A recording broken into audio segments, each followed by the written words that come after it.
Well, as you can imagine, a lot of work and time went into putting the Prudent Money project together. I think we've been working on this for a little over 2 years now of all this recording and gathering information to bring you a set of courses that will teach you everything you need to know about money. And as we go through the courses, there are items that we talk about over and over again, kind of repetitive, in order for you to have a better chance to learn it. As I was going through the information and kind of finishing it all up, and we're on the last day of shooting, I got to thinking that there's one piece of information that really stands out as the most important. In fact, I want to suggest if you don't get this, the rest of the information really doesn't matter. It's that important, and it's values and money. Now, we talk a little bit about values throughout some of the spending plan courses and that sort of thing, but I thought it would make sense to take time to really focus in on what I call the 5 keys of money and values, so that you have a really good understanding of it and it can lay that foundation for you. Just bear in mind one thing, that if you don't get this, the chances of financial success long term, the probability lowers quite a bit. So it's very important that you get it. Let's start off with the key number 1. Where we spend money shows us what we value. One more time, where we spend money shows us what we value. This is important to understand, because if you go to your bank account statements, open those up, open up your credit card statements, you're going to find out where you're spending money. But most importantly, what you're going to see is what you value. Where you are spending money is what you value. Now, if you go through and categorize all your spending, add it all up, and look at it as a percentage of your overall income on a monthly basis, then you're really going to see this is what I truly value in spending money. Now, you may not know that you value it, but that's where your money goes, either intentionally or unintentionally, which we'll talk about. I shared this story on another teaching course, but I thought it'd be worthwhile to share it again. A doctor and his wife came in to see me one time, and he was real frustrated. And he says to me, he goes, "Bob, look, we make good money, but at the end of the month, I'm always struggling until the next paycheck. And with the kind of money that we make, this shouldn't be the case. I need to know why." And so I said, "Great, I'll tell you what I want you to do. I want you," and this is not a budgeting exercise, because you know I'm not a big fan of budgets. I'm more of a fan of spending plans. But what I want you to do is to go back for 2 months and track where you're spending money.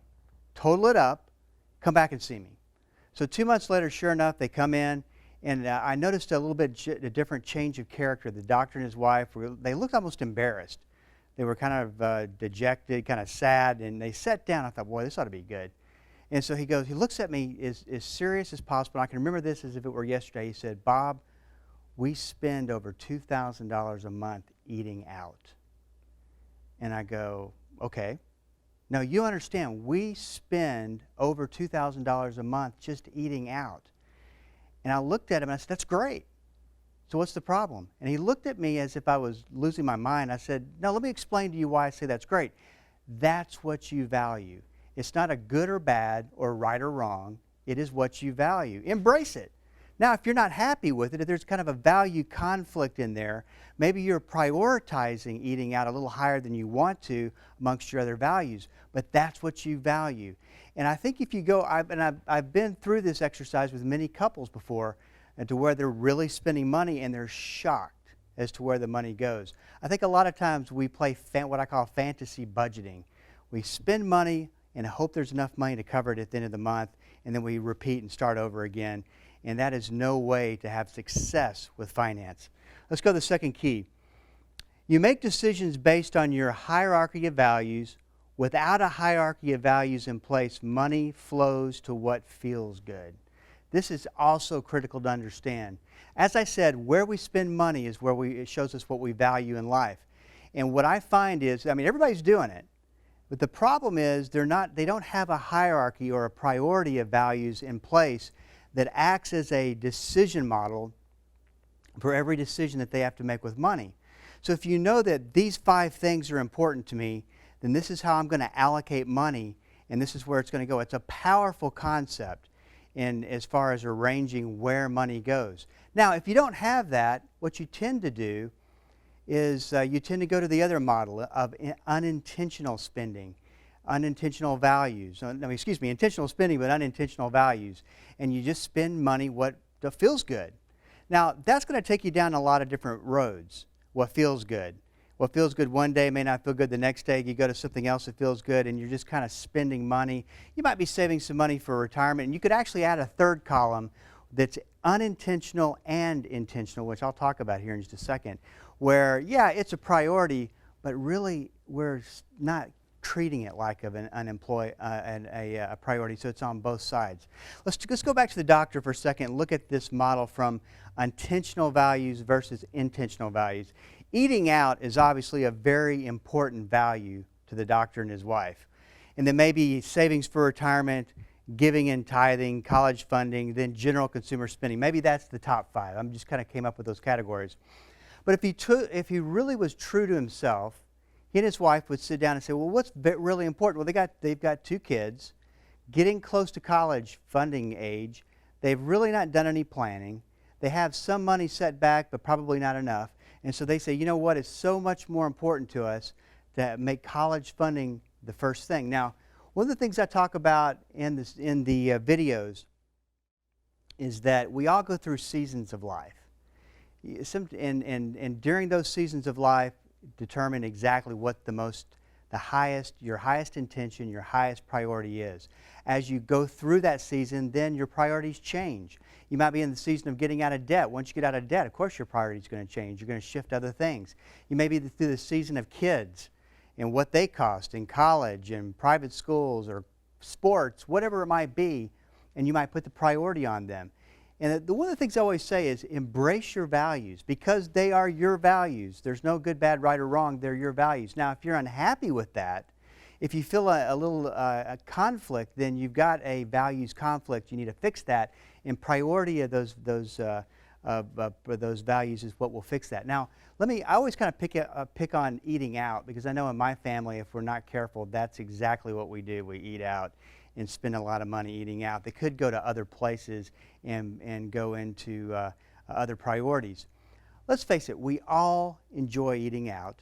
It's easy, it's quick, we don't have to clean up, we don't have to eat the food that we cook that we're getting tired of, and it's enjoyable. And like I said, there's no cleanup that goes around to it. Who doesn't like eating out?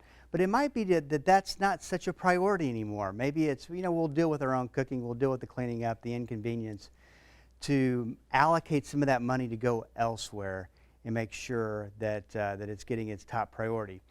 What's been interesting to go through as I've done all these teaching courses, and I don't even know how many hours we're talking about, but it's been a lot of hours, as you know, on this project, is that I have to take a step back and go, okay, am I doing what I'm teaching? And so, yeah, I've got values, but if I had to be completely transparent about my own values, I thought, I've got to get this tightened up. And I got to tell you, I've gone through the process, and I was even thinking this morning as I was coming to the studio that I need to even tighten it up some more. But I have a real set family values list now for finances, and I got to tell you, it changes the way I spend money. It makes me look at things a lot differently. It puts a pause in between the reaction and fulfilling that reaction of spending money. When you go into a Best Buy store and you see all the electronics, you want to spend money right away. There's got to be something in there that says, wait a minute, is this really the most important, best use of money right now? Probably not. It puts that distance between the impulse and the decision. And that's what the priority of values does for you. Let's go to key number 3. Your value always determines your outcomes. Your values always determine your outcomes. This is probably the most important, actually they're all important. This is one of the little bit more important things for you to know. And let's go back to the unintentional values versus intentional values. I want to pose a question. And this could be this question could be asked out of any area of your life. Now we're just talking about finances, but it could be of your job, your career goals, whatever it might be. But we're talking about finances. Let me ask you this: do you want to secure your outcome being intentional about getting there or unintentional about getting there? Now, if you're unintentional, you're doing what feels good. And let me tell you, when it goes to what feels good, there's a lot of different roads that you can go to, and you're going to get what you're going to get. And I got to tell you, that's a low probability of that value you think that you have. If you're intentional about going down that road, there's only one road. Now, you may shift in values and shift roads, but if you're focusing in on that value, then you're going down that road. Let me give you a good example of this, and this is for, I don't have data for this, but I'm just going to guess 90% of America that says that they have retirement goals. And the studies will back this up. The vast majority of Americans are not ready for retirement. And I'm talking people in their 40s and their 50s. The vast majority of people are not ready for their retirement. And so here's what ends up happening. You kind of play the game. Oh yeah, retirement planning is very important to me, and I've had these conversations many times. And so what ends up happening is that you go in an in-between space. You go from intentional and unintentional to unintentional intentional, if that makes sense. You're intentional about retirement, so you're saving money, but you're going about it unintentionally because you don't really have a game plan. You see, when it comes right down to it, it's not only about saving money, as pop culture finance would have you believe, which is wrong.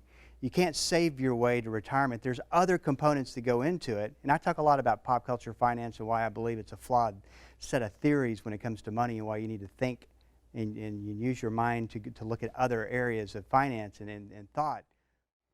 To get there, to get to retirement, you not only have to save, you have to invest, you have to have a goal of a rate of return that you're going to make on your money.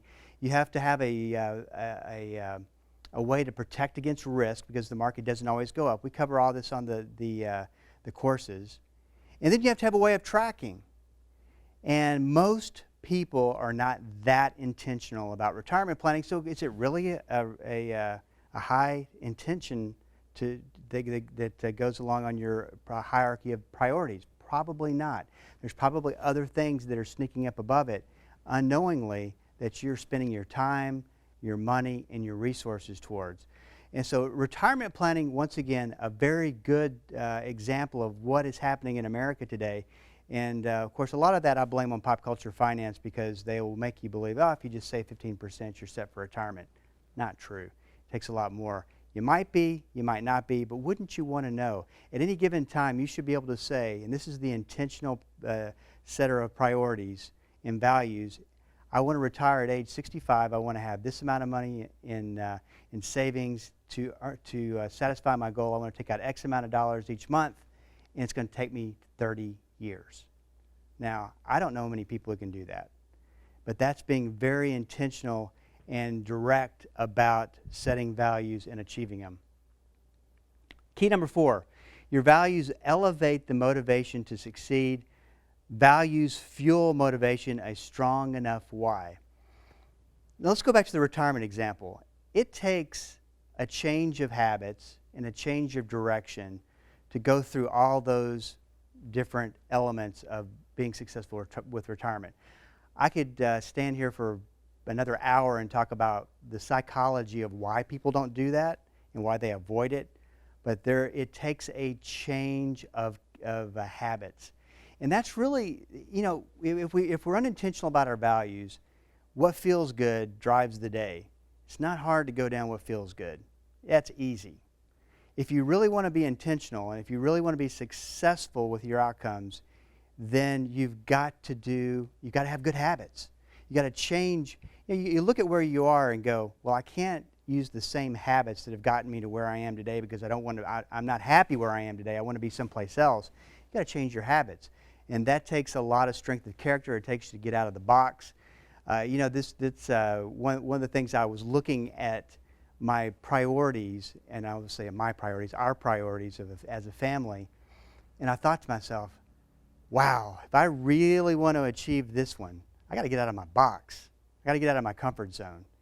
And so I got to tell you that being that intentional about it is so much easier to get out of my comfort zone, and therefore I feel like I'm achieving my values. But it takes a lot to achieve. Values have to be a part of your everyday life. It's one thing to sit down on a piece of paper and write them down, but it's another thing to live it out on a day-to-day basis. I had an author on the Prudent Money radio show. And I was interviewing about a great book, and he starts talking about values, and he said, you know, Bob, he goes, these are my values. And he just lists them off. And it wasn't, hey, I'm on a book tour, I got to memorize this to look good because I wrote about it. It's nothing like that. You could tell the passion in his voice. He goes, and every year I sit down and reevaluate, am I climbing up the wrong wall? Am I focusing on the wrong values? Do I need to tweak these values? Do I need to do something different? And this guy is living it day in and day out. That is the way that you are intentional about realizing what's most important to you about money. The third one, imagination makes your values come alive. See it, feel it, experience it. Dr. Joseph Murphy, a great quote from him once, he said that the imagination is God's workshop. And imagination is where these values are born, where these ideas, every idea starts in the imagination. And you've got to be able to imagine the end results. You've got to be able to feel it. You've got to be able to attach strong emotions to it. You've got to focus on it. That will keep you on that road of intention when it comes to realizing your values. Key number 5, true values benefit others. And I'm going to talk a little bit about this from the standpoint of being single versus being married. Obviously, if you're married, you have other people to think of. But I know a lot of people who don't think of others and their family. And they're just kind of one of these things where, you know what, this is what I'm going to do. This is about me. This is about my values. This is about what I want. And then my family will just kind of come along the side. Because if I'm happy, I know they're going to be happy. You may know some people like this. I think it's kind of a meaningless existence. But hey, if it works, right? Or maybe it doesn't work. And it can be all about you. And what ends up happening, if you're married, by the way, you beat your spouse down with this year after year after year after year. And finally they go, hey, whatever. I'm going to be happy. They're not happy. Because this isn't benefiting both the way that they both. See, when you get married, it's all about taking those family values and bringing them together and to one shared value. And that's so very important that it benefits others. And the other thing, too, is that I talk about values are fuel for motivation to succeed. Benefiting others brings in the fuel for motivation. Now, you could be single. And if you're single, you could be thinking about yourself, hoarding money, spending money. I got to tell you, at the end of the day, it'll be meaningless. In fact, it will steer you off into the road of unintentional values really quick.